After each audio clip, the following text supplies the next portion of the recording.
Uwiteka nyirimpuhwe, Imana ikora ibitangaza, tugushimiye neza watugiriye nyirimpuhwe, tugushimiye Nyagasani ibikorwa byiza wadukoreye, tugushimiye Nyagasani aho watuvanye, icyubahiro ni icyawe. Uwiteka nyirimpuhwe, turakunze kugira ngo tubabarire ibyaha byacu kuko twebwe Nyagasani tuba mu isi yanduye kandi turi abanyaminwa yanduye, kuko Nyagasani twararye turacumura, twaratekereje turacumira, twanumvise turacumura, twanumvise turacumura. Ariko nyirimpuhwe tuzi yuko ugira wicaye ku ntebe y'imbabazi, turakunze kugira ngo tubabarire nyirimpuhwe.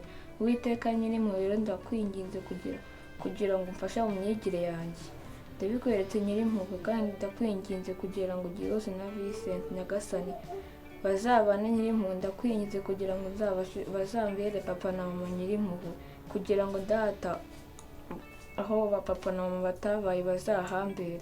Uwiteka data, ndakwinginze kugira ngo utume babana nyirimpuhwe.